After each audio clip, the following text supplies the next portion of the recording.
നീ എന്താ ഇതിലൊന്നും പങ്കെടുക്കാത്തെ? മനസ്സിന് സമാധാനെങ്കിലും കിട്ടും. ചെല്ല്.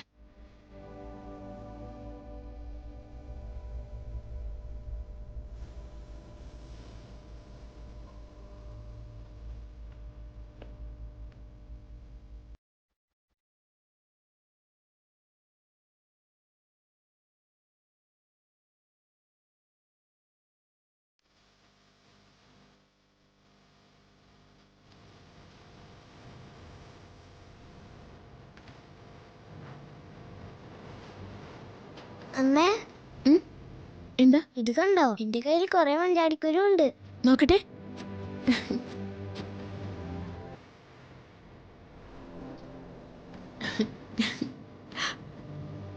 വന്ദനമ്മേ, കുറച്ച് മഞ്ചാടി കിട്ടി.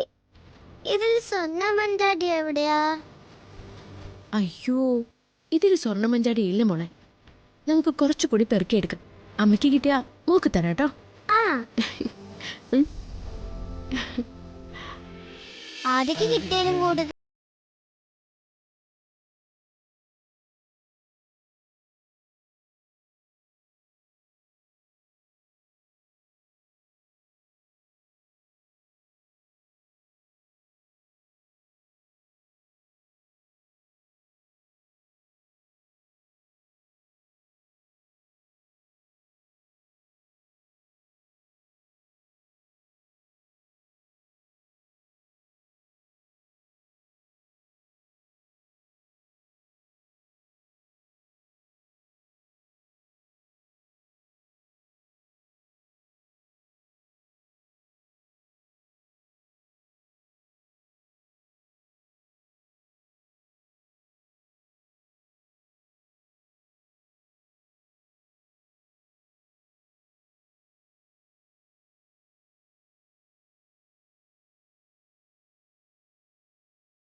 അതെങ്ങനെയാ?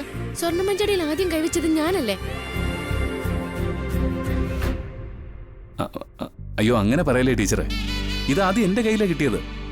അങ്ങനെ പറഞ്ഞാൽ ശരിയാവില്ല. എനിക്കത് തന്നേ പറ്റൂ.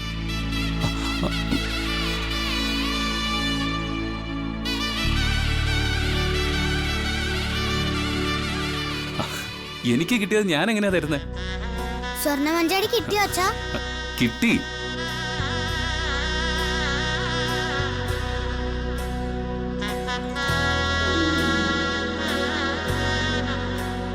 കല്ലിനിയുടെ അച്ഛൻ കള്ളാ പറയുന്നേ. എന്റെ കൈ കിട്ടിയ മഞ്ചാടി തട്ടിപ്പറിച്ചെടുത്തതാ. ഹരിയങ്കളെ, അമ്മയുടെ സ്വർണ്ണ മഞ്ചാടി അങ്ങോട്ട് കൊടു.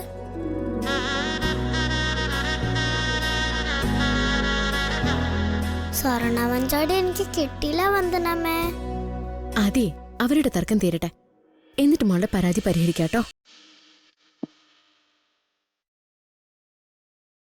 തിരുമേനി, ദാ സ്വർണ്ണ മഞ്ചാടി എന്റെ കയ്യിലേ കിട്ടിയത്. അല്ലല്ല, ഞാൻ അതിൽ ആദ്യം തൊട്ടത്, തട്ടിപ്പറിച്ചത് എന്റെ അടുത്തുനിന്ന്. തർക്കം വേണ്ട. ഒരാൾ തൊട്ടു, ഒരാൾ എടുത്തു. അതായത് സമയമായി രണ്ടുപേർക്കും കിട്ടിയെന്ന് തന്നെ സാരം.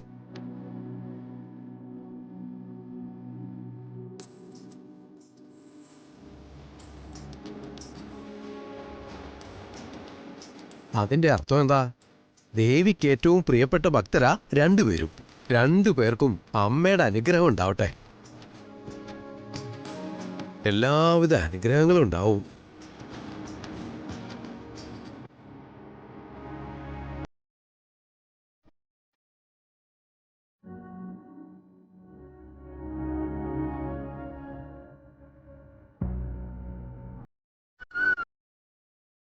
ഇനി എല്ലാവർക്കും പ്രസാദം തരാം.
നിങ്ങളുടെ ജീവിതത്തിന് മുകളിൽ ഒരു ഗരുഡൻ വട്ടമിട്ട് പറക്കുന്നുണ്ട്.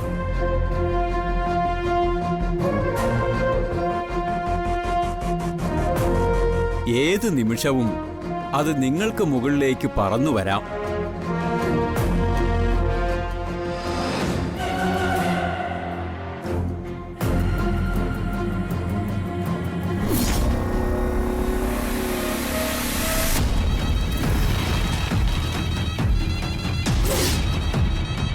ശത്രുദോഷമുണ്ട്.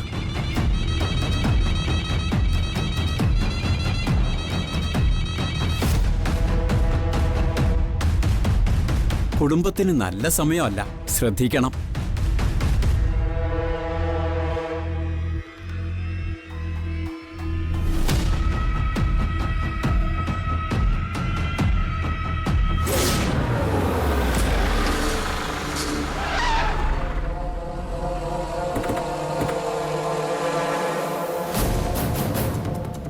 മനസ്സിനുള്ളിലുള്ള ആപത്തും ചങ്കയും ഭയവും ഇന്ന് യാഗശാലയിൽ സമാപിക്കുകയാണ്.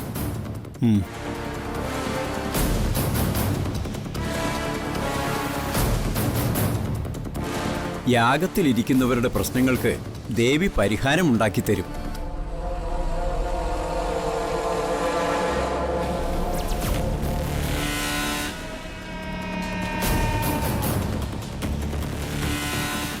നീ ആത്മാർത്ഥമായിട്ട് പ്രാർത്ഥിച്ചോ കല്യാണം നടക്കാൻ.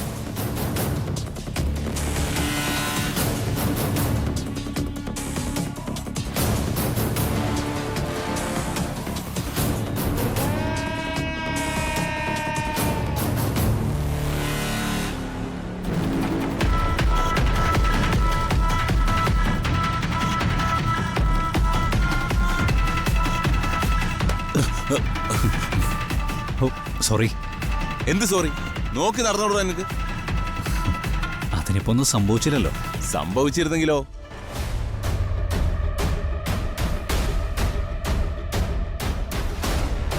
എന്താടാ ഒരു നോട്ടം നിനക്ക്?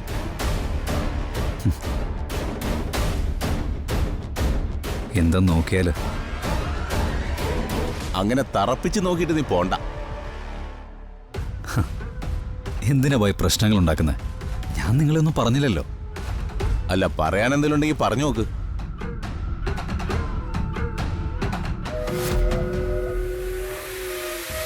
ഇവന് വല്ലാത്തൊരു ചൊറിച്ചിൽ. അതങ്ങ് തീർത്തു കൊടുത്താലോ?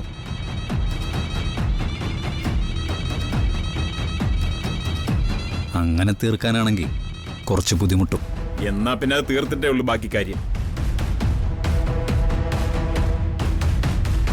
ഇതാ. എന്താടാ?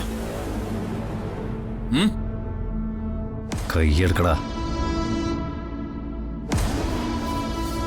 കൈയെടുക്കാനാ പറഞ്ഞത്. വെച്ച കൈ എടുത്ത് അങ്ങനെ ശീലമില്ലടാ.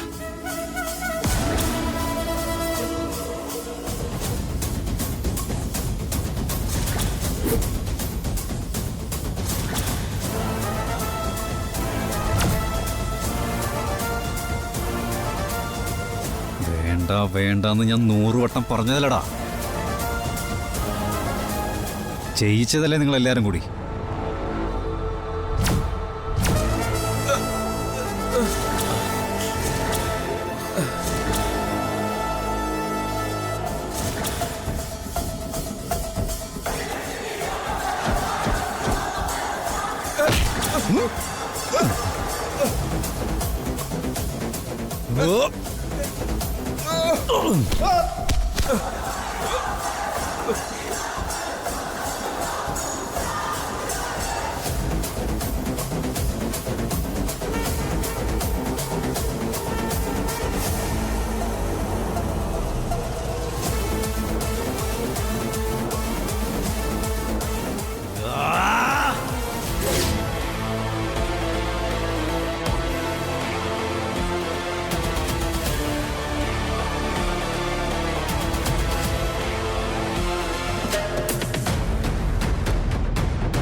സുജാതയ്ക്ക് എന്തോ ഒരു വിഷമമുണ്ടെന്ന് തോന്നുന്നുണ്ട് മാധവേട്ട.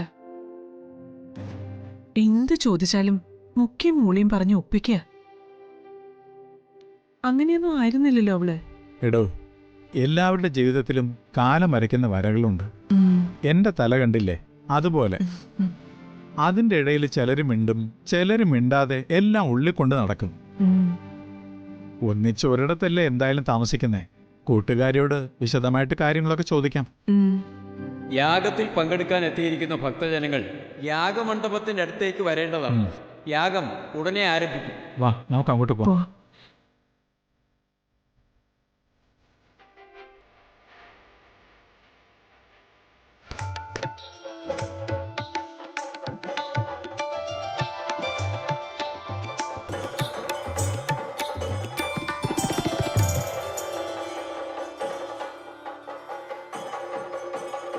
ഞാൻ പ്രകാശേട്ടനെ എവിടൊക്കെ നോക്കി. യാഗം തുടങ്ങാൻ പോവാ, ചെന്നിരിക്കണ്ടേ? ഞാനില്ല, നീ പോയിക്കോ. ഇത്ര ദൂരം വന്നിട്ട് നല്ലൊരു ചടങ്ങിൽ പങ്കെടുക്കുന്നില്ല എന്ന് പറഞ്ഞാ ഡീ, ഇവിടെ ചെല്ലുമ്പോഴേ ഓരോരോ വഴിപാടെന്ന് പറഞ്ഞേ റെസീറ്റും കൊണ്ട് ആളുകൾ വരും. എല്ലാവർക്കും പണം മതിയല്ലോ, വെറുതെ എന്തിനൊരു ദുർച്ചെലവ് നമുക്ക്. എന്റെ പ്രകാശേട്ട, അങ്ങനെ ആരും വരില്ല. ഈ പൂജ കുടുംബത്തിന്റെ ഐശ്വര്യത്തിന് വേണ്ടിയാ. കുടുംബത്തിന്റെ ഐശ്വര്യത്തിന് വേണ്ടിയേ എനിക്ക് പ്രത്യേകിച്ച് ഒന്നും ചെയ്യാനില്ല. കുടുംബത്തിന്റെ ഐശ്വര്യത്തിന് വേണ്ടി നീ ഇനി ഒന്നും ചെയ്യണ്ട. കുറച്ചു നേരം വായടച്ച് മിണ്ടാതെ നല്ല മനസ്സോടെ അവിടെ വന്നൊന്ന് ഇരുന്ന് തന്നാ മതി. കുടുംബത്തിന് വല്ല അനുഗ്രഹവും കിട്ടിയാൽ അത് നീ അങ്ങ് എടുത്തോളണം. പ്രകാശേ, ധിക്കാരവും വൈരാഗ്യവും കാണിക്കേണ്ടത് ക്ഷേത്രാങ്കണത്തിലല്ല. വരുന്നുണ്ടോ നീ?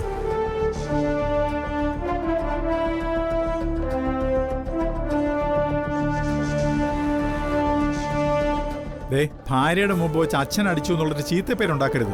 മാധവേട്ട വേണ്ട. അതെ, മാധവൻ തന്നെയാ. മര്യാദയ്ക്ക് നിന്റെ മോനോട് വരാൻ പറ. എടാ മോനെ, ഒന്ന് വാ അങ്ങോട്ട്. അമ്പലത്തിൽ വെച്ച് അച്ഛനോട് തറുതല പറഞ്ഞു എന്നുള്ള ചീത്തപ്പേര് ഞാനും ഉണ്ടാക്കുന്നില്ല.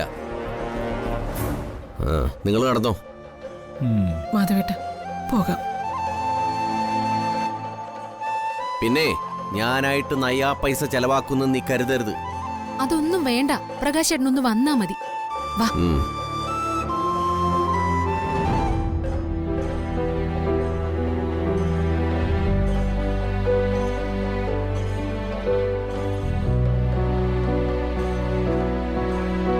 എന്റെ അവസ്ഥ ആർക്കും മനസ്സിലാവുന്നില്ല. കുടുംബത്തിന് ഒരു അബദ്ധം വരരുതെന്ന് എന്റെ പ്രാർത്ഥന. അതുകൊണ്ട് ആത്മാർത്ഥമായി ഈ പൂജയ്ക്ക് ഞാൻ പങ്കെടുക്കുന്നത്. പക്ഷെ ആരും എന്റെ അവസ്ഥ മനസ്സിലാക്കുന്നില്ല.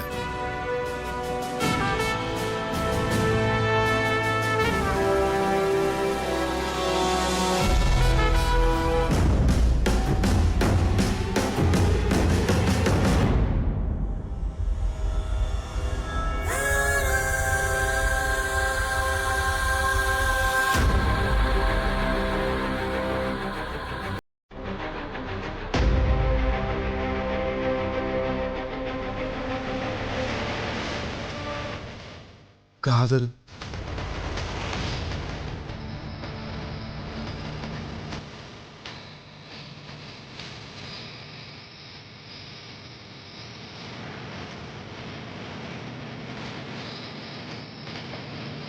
ചേട്ടാ,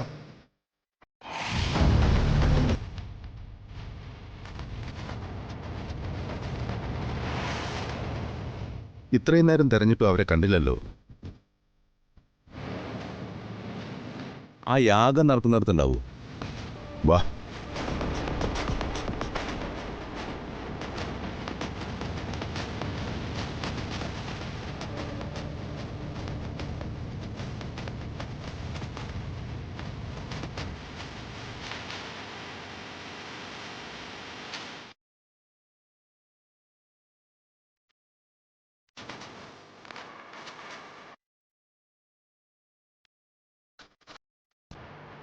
വാ.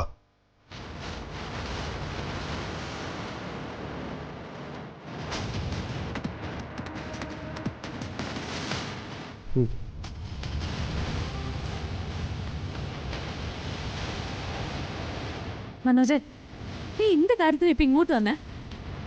അവിടെ യാഗം തുടങ്ങാൻ പോവാ. നീ ചെന്നിരുന്നു. മനോജ് ഇല്ലാതെയോ? അവിടെ ഭാര്യ ഭർത്തക്കന്മാരും ഒന്നിച്ചിരിക്കണമെന്നാ പറഞ്ഞ. ഹരിതേ, നീ ഇപ്പൊ പ്രഗ്നന്റാ, സൂക്ഷിക്കണം. അതൊക്കെ എനിക്ക് അറിയാം. മനോജൊന്ന് വന്നേ. എനിക്ക് പെട്ടെന്നൊരു തലവേദന. അവിടെ വന്നിട്ട് ഈ പുകയൊക്കെ കൊണ്ടാ. തലവേദന ഉണ്ടെങ്കിലേ അത് ദേവി മാറ്റിത്തരും. മനസ്സറിഞ്ഞ് പ്രാർത്ഥിച്ചാ മതി. മര്യാദക്ക് വരുന്നുണ്ടോ? എന്തിനും ഏതിനും ഒരു മുടന്ന ന്യായങ്ങള്. ഇങ്ങോട്ട് വന്നേ മനോജ്, വാ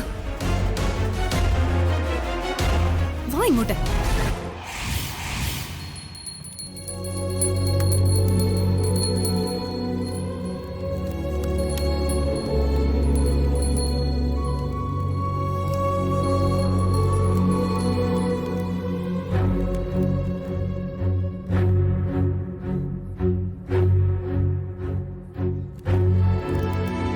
ആ, ഇനി എല്ലാവരും ഇരുന്നോളൂ.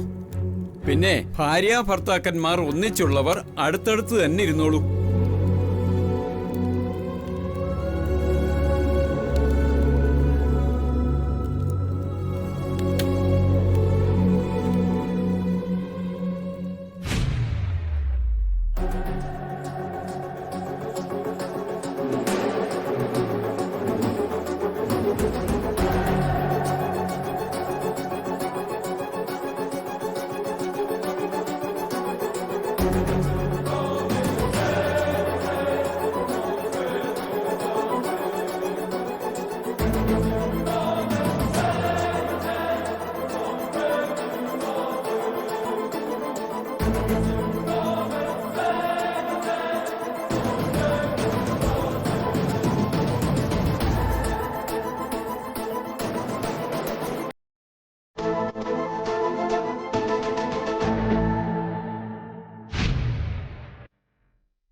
ആ